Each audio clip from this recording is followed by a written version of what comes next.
Testing. Okay, that's working. All right, we're live. that was unplanned. So forget all the introduction and countdowns. Here we are again. This is what happens when you mess around during the week and you make changes in places that you shouldn't be making changes in. So today we're going to talk about cookbooks. Now, cookbooks in general don't really seem like an amazing subject to talk about, but when you think about Louisiana, at the fundamental root of almost every kitchen that's inside the state, there is a plethora of cookbooks. And when I say a plethora, I mean it's a ridiculous amount. So today what we're going to do is we're going to pick from a few that we like and talk about them a little bit, and then we're going to have a much more expanded version in the after show. So now that we're live and everything is good to go, let's go ahead. And you know what? I just remembered this when I was taking a shower this morning. There's a show on TV called The Popeye Show. David, do you remember what happened when they wanted to start the video? Do you remember that? Oh, I can't hear you. So, you know, they do this like I can't even do it. My arms are all messed up, but they do like roll them, right? You remember that? I don't know if you remember that. Okay. Anyway, let's roll them.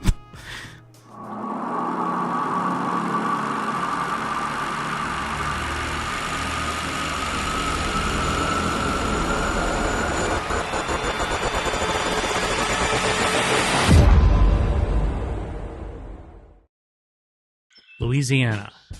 From its iconic cities to the swamps of Acadiana, its geography is just as diverse as the people that live there. To this day, family is at the core of who we are, and one of the things we love to do is share. As a rainy Cajun, I might be what you consider a Louisiana expat. Now living in the Seattle area, one of my missions in life has been to share my culture and introduce more people than ever to the place that I still call home. So grab your favorite beverage, find a spot to sit back and relax. The next episode begins now. Yeah, actually, Cousin David just reminded me that the LSU game is a close game in the fourth quarter right now. And so I don't really have a control over that. I know that there's a lot at stake at this particular game, especially for the quarterback and his Heisman run. But stick with us because we got some good stuff to talk about. So I hope everybody had a great Thanksgiving. I did, and I actually did something that was totally new for me.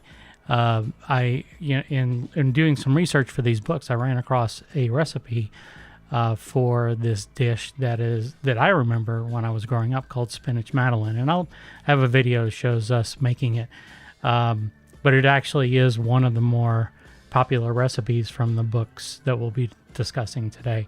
So did that. Had a Popeye's turkey. Now, shame on you Popeyes for calling it a Cajun turkey. Unless you got it from Acadiana, it ain't a Cajun turkey, right?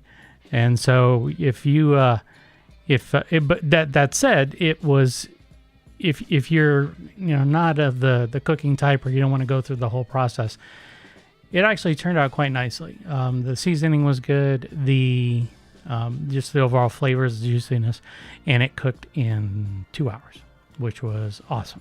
So, and no fire trucks here because I didn't toss it in the fryer and blow up the house or anything like that, obviously, because I'm still in the studio. And then, yeah, like I said, we had spinach madeleine, and then we tried a few other little knick-knack items, and overall it was pretty good. So, David, how was your Thanksgiving? Yeah, it was good. Yeah, very filling. Still got the stretchy pants on, as you suggested. Yeah, that was it was kind of half joking, but at the same time, I'm like, damn, man, I got to lose some weight. Either that or I got to drink more water, because I think my salt intake alone on Thanksgiving Day was enough for probably a week. You know, Yeah. it was especially that gravy that was that came, you know, from the turkey was just so salty. But we did Red Lobster drop biscuits and the cheddar those are good. biscuits. Yeah. Yeah. And what I did actually ended up doing the next morning was I went around and I grabbed some of the leftover gravy, which we had tons of, and it had kind of jellified, you know, just out at room temperature, which made me think, okay, all right. So That's what then gravy's supposed to do. all right, fine. Well, you know, lesson learned. But it was I decided I'm going to thicken it up a little bit. So I just got some flour and thickened it up and turned it into a gravy. And I poured it over the leftover drop biscuits. And oh my God, it was like my body just went, you know, with all the salt. And when you get to our age, you know, you start to feel the effects of sodium a lot more than you did when you were growing up. Certainly, I think we were able to punish our bodies pretty hard when we went on those family Thanksgiving dinners. Can't do that now. I check my blood pressure daily, and it spiked a little bit the day after yesterday. So. You know, not too bad, just a little bit over. Just a little bit over. And now you got the LSU game on, so that's probably... does this have any playoff ramifications for them? I mean, if they win or lose, are they in some kind of bowl game or playoff game? You don't know? I don't know. Honestly, I didn't follow them that close on that because it's hard for me to keep up from year to year with it. Yeah. With what is the big deal as far as like a playoff. I always figured that we're going to end up going to some sort of like Chick-fil-A bowl or something like that. Anyway, so I don't know, but you know, Texas A&M has been somewhat, I guess, taking the place. Well, I say their rivalry. I guess it's been I thought they played Arkansas after Thanksgiving for a while, and then of course we talked about Tulane was the big rivalry when we were growing up, right? And then it's like, I think since the 80s and 90s, or especially since A&M has come into the Southeastern Conference, it's become the rivalry now on Thanksgiving weekend. Yeah. But having grown up in Texas, that's also a lot of my friends and where I probably might have gone if I would have stayed in Houston. So you've always lived in enemy territory. You realize that? Yeah, that's true. I mean, I've always I'll pull for A&M most of the time, other than when they're playing against LSU. But it would still be nice to see LSU come out on top. So we'll see. We will see. I don't know how many minutes I got left in the fourth, but I went and took a shower and I came back, and it's been this 3-point differential now for the better part of a quarter and a half. So anyway, okay. So cookbooks. Now this is something that you know, when I was thinking about this episode, it's like, how do you make cookbooks interesting? And then I started to look through the cookbooks, and I'm like, oh, damn, these are really interesting, because not only do they have just an amazing selection of recipes to choose from, but they also have a lot of kind of like foundational recipes that help you get started. And unlike a lot of books like a Martha Stewart book or you know, some of the other cookbooks that are out there that are more generic, and they often tend to leave like that little something out to, you know, make it what really made it taste good. It's probably MSG, but the or butter. or yeah, exactly. But you know, when I was going through these recipes, it was like, well, like I said, the first thing I saw was the spinach madeleine, and I was instantly taken back to when we, as a family, got together, and that was one of the dishes that was LSU pulled ahead. Good for them. One of those dishes that was kind of emblematic of Thanksgiving. Yeah. Right. Yep. So I had to try it. Of course, the wife made it. I don't know if she didn't trust me or if, you know, she wanted to try her hand at it. But I do have a video that I've put together for that, and I'll play it a little bit later. I'll probably play it in the after show because it's about 4 minutes long. But Did it bring back memories from food memories? It did. The one ingredient that we came up short on, well, of course, they've changed the cheese that was in the original recipe, right? So we ended up getting pepper jack cheese, jalapeno pepper jack cheese. Yeah. And not a ton of kick to it. It's like I remember there being just a little bit of heat on the back end, which I think was mostly cayenne. So it would have been nice to add that because I like, mild heat type stuff. Yeah. But we usually will use I think it's the Mexican Velveeta is what I'll go with. Oh, okay. Because it's a little spicier. Now, Astrid, my wife, doesn't care for the heat aspect of it. Right. But if I'd make it with just the regular Velveeta or something similar like that, because the cheese that they call for, these old, and you probably remember them, they were the little rolled up cheeses that you would find. Yeah, and I think they had little pieces of jalapeno or something in them. And I think that's been the big problem everybody has had in the last, I guess they stopped making them about 40 years ago. Yep. Making that type of cheese. Yep. So we end up, the Velveeta, I guess, is kind of what I've gotten used to, and probably a whole generation has gotten used to using that. But we'll do that a couple times a year, and so that's good. I'm glad you're able to make that, because that is definitely an iconic family get-together, Thanksgiving, Christmas meal. Yeah, side, I should say. It was good. It was really good.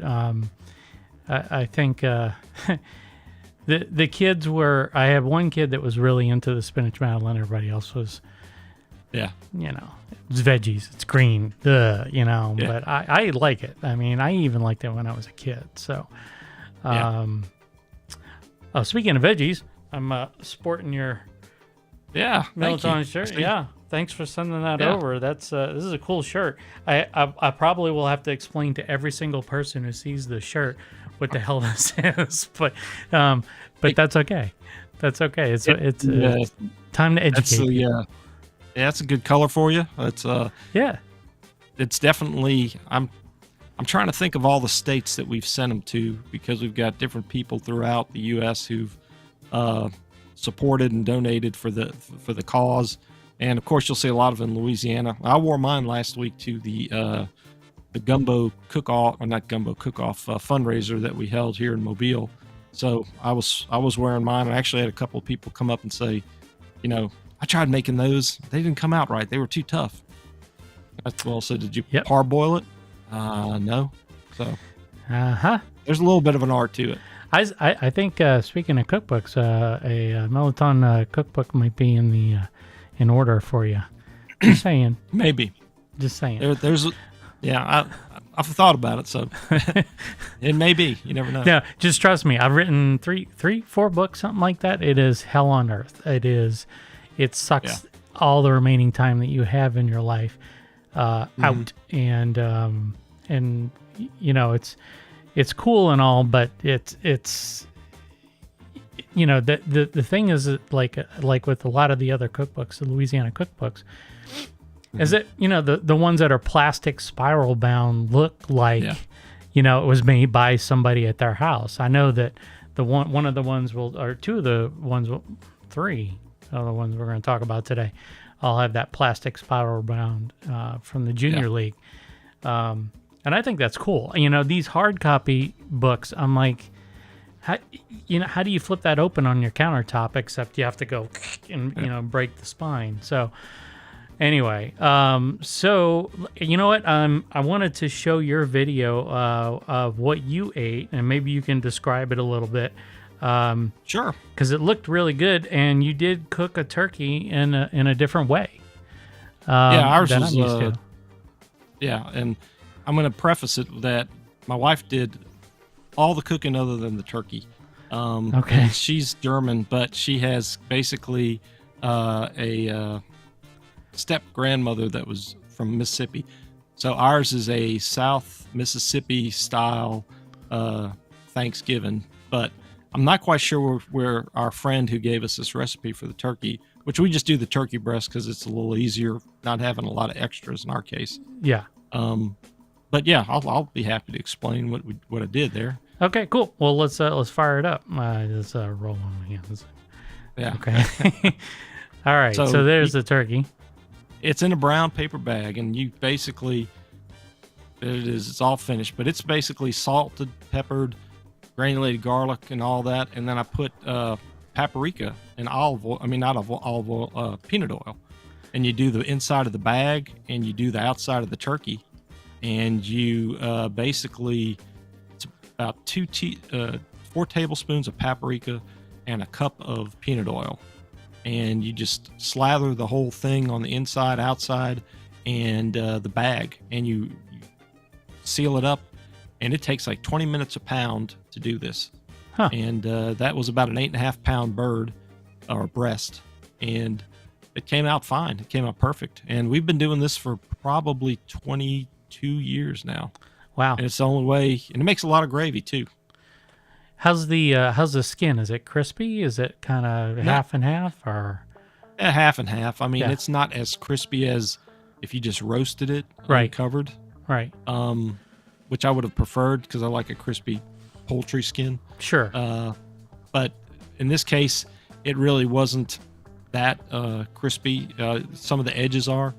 But what I'll end up doing with a lot of the times when I'm finished with it anyway is I'll put all that into a stock pot and make a turkey stock to use for turkey gumbo. Oh, And okay. So if it's not, if I can't gnaw on the skin and eat it when it's crispy, I'll just get I'll suck the essence out of it through a stock and use it in gumbo. There you go. There you go. Okay, so then I saw also you had on here some beans. Yeah, those are some Crowder peas that we had Okay. with just some salt pork in it. Okay. Just basically put that on the stove and let it cook. Okay. And it gets that, and that's the gravy. There's a little gravy packet that we added to it, but that was mostly all from there. And then sweet potatoes with apples and brown sugar, I think, and apple juice. And then there's cornbread dressing, traditional Southern cornbread. Nothing in Right. it but cornbread and poultry seasoning. And then that's my mom's recipe for macaroni and cheese. Oh, that looks good. It is really good. And here's our our spinach dish. And it's spanakopita, or the Greek spinach pie. And part of the reason is Astrid always is like that, and everybody really likes it. And we had banana pudding and then a chocolate pecan pie. Oh, crap. You know what? I just remembered we have a pecan pie sitting downstairs. Honey, we need to eat that pecan pie today instead of the Krispy Kreme donuts, okay? All right, so... And there's the finished plate. yeah, that's a finished plate. That looks pretty amazing, actually. Thank you. Yeah, that's... yeah, I mean, that's kind of what I remember growing up. So... Yeah. All right, cool. Well, let's go ahead and jump into the books. Now, you sent me quite the list of books. Now, first thing I got to ask you, do you own all of those books? Yeah, I own all those books. Holy crap. Okay, well, that's that's a lot of books. And then you whittled it down to 15, right? Right. And I think it may then, have been 16 when I went back, but right. yeah, well, there's the Who's Your Mama, and, you know, that Right. one's a 2-book series. But, Right. I was like, oh, what? You know, and I'm sure that you have certain recipes from each one that you prefer, right? So, I mean, it's like not like, I don't know what's the best way to put it, other than you're not picking every single recipe in each and every book and saying this Right. entire book is really good. It's usually Correct. a few standout recipes, right? Yeah, so my thought process with obsessiveness of some of my, and I don't know if some of us Hubbles are obsessive with some of these things, but anyway, when I got interested in cooking, and especially trying to learn our heritage cooking styles and such, you know, a lot of times you'll have people who'll say, I don't use cookbook because, you know, I just know how to cook it from watching my mom and my grandma. And, Right. you know, we had some of that to a certain extent, but then there's certain dishes that our grandmother didn't cook. and there's certain dishes our mom didn't cook. Right. And so if you ever have an inkling to try it, the only way you're going to really get to it is to look and find a reputable cookbook. Right. So what I'll end up doing is I'll take 2 or 3 recipes, typically 3 recipes, say if it's a chicken gumbo or something, Mm-hmm. and I'll look at them and I'll compare them and I'll see the things. Actually, a better example is when I was trying to learn to make boudin, is I wanted to figure out how to make a authentic boudin. So I probably looked in that case about at 8 recipes. And I would compare and find all the things that were similar in the portions and the seasoning, and Right. some things that made more sense or sound intriguing I would add. So that's part of my collection. And then the other part is the fact that you really have things like community cookbooks. You alluded to the Junior League cookbooks. Right. And then whether you go with a Creole or Cajun style.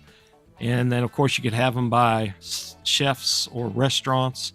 So just in Louisiana itself, there's at least what I just named 6 different type of subcategories Right. of cookbooks.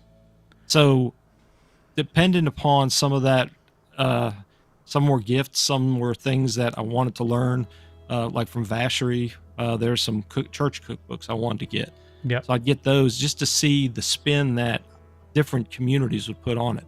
And so when you added it up, which I hadn't added it up in a while, and I put together the list and sent it to you, I ended up with about 85 or so Yeah. on that list. And I mean, I think right now I have space for 85, but even when I owned a bunch of books, I had maybe 10. Maybe 10.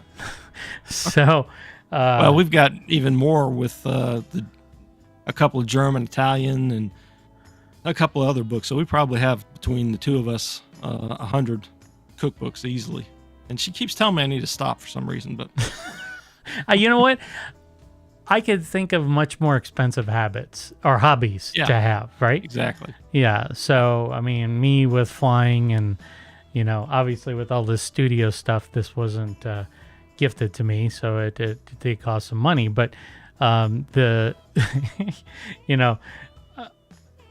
unless it was like paper mache, as a competition with like which one was the cheaper one to go with, you probably find yourself doing some paper mache products that are more expensive because you're using craft paper. So, you know what? Yeah. And it's a one-time purchase too. It's not like, you're buying multiple versions of the same book. So, unless you want the second or third or fourth edition. Yeah. Well, and the other thing too is what I'll do a lot of times is that I will find them. I don't mind getting a book that's been used. If it's in really good condition. Sure. So that's the other thing from a cost standpoint. A lot of times that just because also sometimes people put little notes in it. But as far as that goes, as long as they stay true with the the more recent additions to the originals, and don't try to change. Like if they would change a Spanish Madeleine, I would hope they'd put like an asterisk next to it and say use Velveeta or pepper jack cheese versus this, since we can no longer find it, but leave the original ingredient in there. Right. Yeah, my friend Ben Griffith says it's an investment. I agree, Ben. That's how you justify it. It's an investment, It's like my dad with his boat. It's an investment. Yeah, it's an investment, aka money pit. But yeah.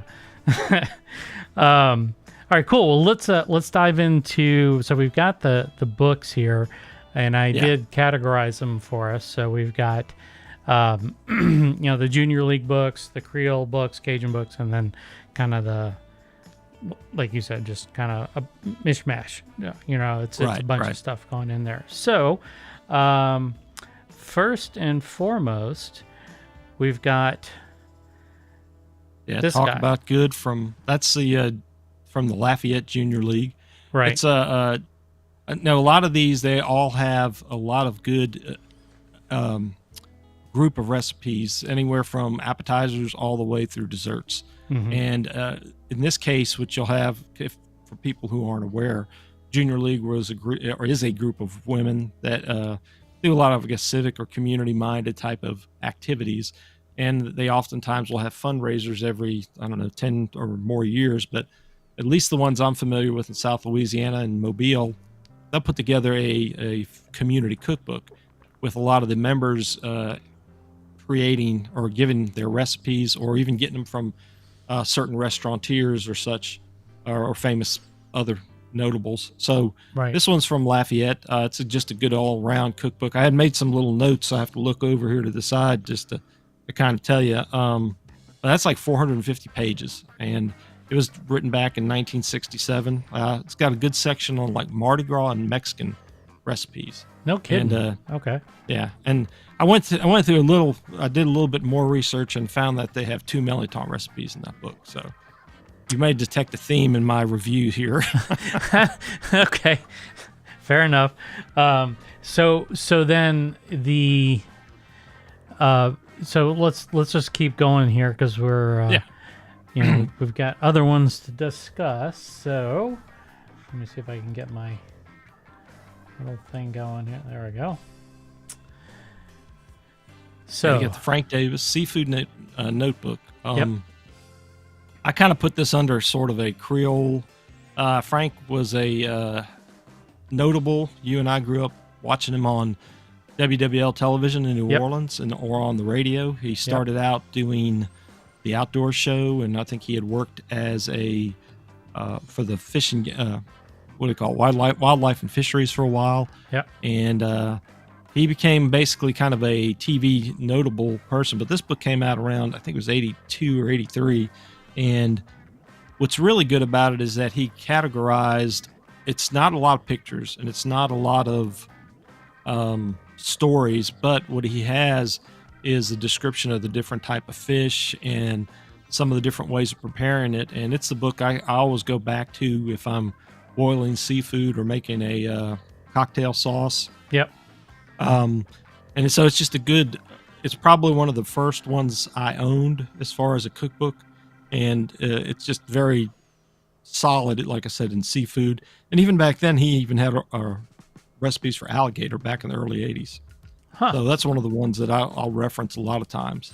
Yeah, and alligator's actually making quite the comeback. I don't know if it's because of the Swamp People show, or if it's just in general. It's just it was a novelty, and then it became something that was like, was lumped in with other game, and not so popular. And it seems to have made quite the comeback, actually, with it being dishes at a lot of restaurants now. Whether it's like an appetizer, like gator nuggets type thing, or or some It's kind really of, good if it's done right. yeah. So, and I mean, and obviously there's clearly a market for it. So, And he even has one Meliton recipe in here. of course he does. All right, let's go on to the third one. Oh, did you have something to say? Yeah, I just noticed LSU's ahead 34-24.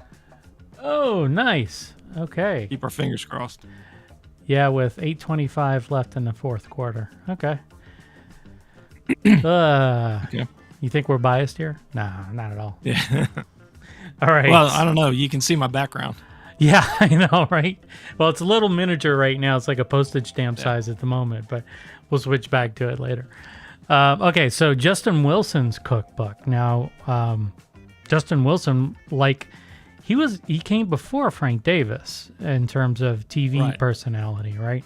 And this guy was the consummate Cajun chef. I mean, his whole personality, his persona on TV, I don't know if that's how he spoke in real life or not, but it was Cajun, distinctly, it had a heavy accent, thick accent.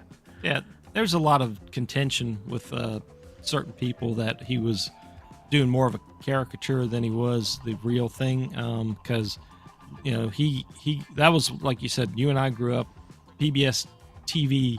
Other than Julia Child, you might have had Justin Wilson cooking in the early days. Yep. And so if you're flipping through, and with him being a humorist, a lot of people who grew up in the region would have known who Justin Wilson was. And so he basically, I think he started as like a safety engineer, and he tried to give these safety talks, and nobody would pay attention because it was so dry and boring. And so he started, he being in the South Louisiana area, picked up a lot of the stories, and I think he kind of picked up on telling some of the routines as he would share those, and so he did quite well with it. And one of his other passions was cooking, and so he came out with this cookbook like in 1965, I think, and this is a very small one. Sadly, I don't believe it has a Meliton recipe in it, but it is very it's a very good introduction to a lot of the recipes. Some people would not always maybe call it true. It's hard to say what's true Cajun and what's true Creole, because there's things that kind of overlap. But there's some unique things in this cookbook, and he's mostly, what's really nice about it is that, if, as Ben pointed out, listen to his LPs, is that they write the way he speaks. So there's quotes in there that will show up on the pages where it's little phrases that he says. So you get some of that of the character of Justin Wilson, not just reading a recipe, but almost like he's talking to you. So that's one of the things that's cool. And this was the first of, I think he did might have done at least 4 cookbooks over his lifetime, maybe more. Yeah, I remember it, like, of course I've got my Cajun in your pocket, right. Right. So, that's my Justin Wilson sidekick. We call him Boudreaux. But that's that gives you an idea of his style was definitely unique on the show, and it was like Julia Child's voice was her style, right? And Justin Wilson's voice, or his caricature, was his style. Meliton recipe in here? No, I didn't find any. Oh, not in this one, but he does in one of his later cookbooks. He does redeem himself with a couple. I'm sure he cares now. Probably not. Yeah. All right. Well, I mean, I like it, and that cover kind of epitomizes. It's, first of all, it's making me hungry just looking at that cover. And that's just a simple lemon and some crawfish. That's all it is. Mm-hmm. And there's a potato in there too, I think. Is there? Okay. Yeah.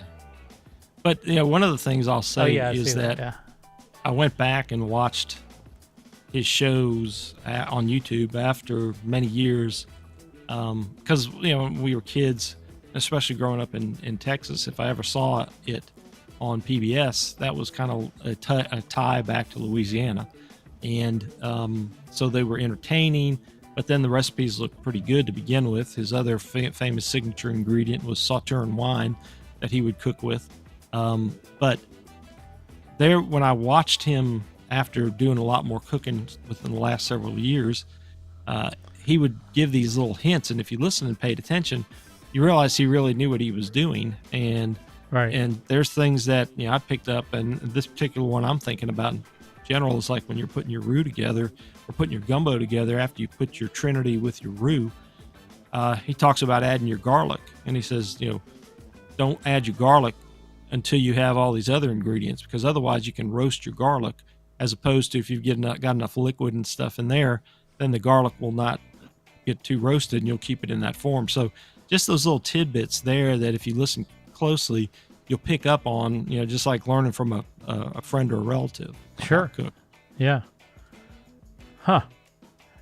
Well, he's iconic, and I definitely do remember him growing up, and I'm gonna have to look at this book because I've not seen it before.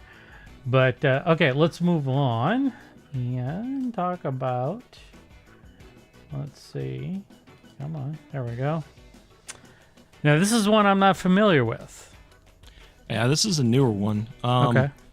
My mother-in-law actually gave this to us as a gift years ago, and so Marcel Bienvenu and Judy Walker are both writers for food writers. And Marcel Bienvenu came from the St. Martinville area. I think she's retired now. She wrote for a number of magazines and books like Southern Living, and she had a weekly article or a weekly not article. But column and it would also detail a lot of the Cajun foods. And then Judy Walker, she took over, I think, at the Times-Picayune. I can't remember if it was 2000 as their food editor. And so she ended up, she was actually like up of Arizona or somewhere else. But anyway, Cooking Up a Storm is all the recipes that, if you remember when we grew up, there would have been a lot of recipes that came out. I don't know if they were Thursdays or something like that, columns. And so what ended up happening is people would clip those recipes and save them. I'm pretty sure Grandma did. I know that my other grandmother did. And so what happened is that during Katrina, a lot of the houses, as we know, flooded, and people lost a lot of their possessions, and a lot of the things they lost were these valued recipes that they had gotten. So they wrote into Judy Walker, who was still the food editor at the time, I believe. And so she and Marcel Bienvenu went through looking through archives and took the letters and I guess emails at that point that people were trying to connect and find these recipes. And they found as many of the iconic recipes as they could, and they put them into this book. And so I've used it for things like which is really timely right now, is I think it's called like a 5-bone or turkey bone gumbo. I use that kind of as the basis when I'm making a turkey gumbo. And it would be mostly using the leftover turkey carcass and such from the gumbo. I was trying to see my other notes I had on that one. I think it came out in, was that 2008 maybe? Yeah. No, that's not the right one. But it's got a multitude of different ones. And I was going to tell you how many Meliton recipes are in that if I could find it. That's okay. But, I'll let it slide this one time. Oh, man. I know it'll come back to me in a minute. You can catch it in the after show. It's fine. Yeah. You can thumb through your notes, and it's fine. But anyway, yeah, so this is really good. It like I said, it'll encompass, it has stories of the different articles and things that kind of pull back people. And so it's been one of the real more popular ones in the last 20 or 15 years. Mm-hmm. So I highly recommend that. It's a good one to get to. And yeah, and that one I did see. Oh, speaking of which, so these 4 books that we've outlined so far, and there's a lot more to come in the afternoon show, but these 4 books I've created links to, and I'll post that as part of the description on both YouTube, and it'll be on Facebook as well. So if you're looking for these books, of course you could look them up on Amazon, and that's why I put the little QR code. You can just sit up here with your phone and do it that way too. Either way, but you'll have a list of cookbooks that you can go through and pick one. And this I haven't mentioned this, and that's one of the reasons for this episode was it's Christmas time. We're entering they just scored. Oh wait, that's a different game. Never mind. It's 35-30 now. So okay, but with Christmas being here, this is actually, these are good cookbooks to give to people. I mean, these are not crap. These are not generic. These are very specific. And the ones from the Junior League, I heartily recommend, because they've got really good recipes, and they're about as authentic as you could possibly get. And so, with the links that we'll have on the site, you'll be able to find these. So if you're looking for a recipe book, I mean, you think about all the regions that exist in the United States, in the world for that matter, and you take all of the books that you have, David, and you said that you can name quite a few more, right, that just encompass Louisiana. I mean, there's really, you can't really point to too many regions. I mean, you could maybe say Italy has a huge food culture. Greece, certainly certain parts of Central Africa, but and everybody has their recipes that they're known for. but there's really no other place like Louisiana in terms of the diversity of the food, and then that's just evidenced by the multitude of cookbooks that exist.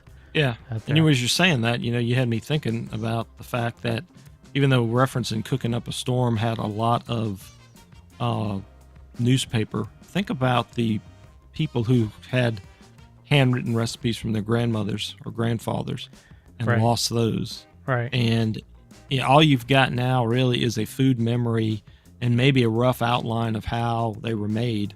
And so sometimes if you do a little thinking or talking, hey, you can reach out and drop us an email, and we can see if we can help you find it, based on the region or something. Yeah. There's certain recipes or certain memories.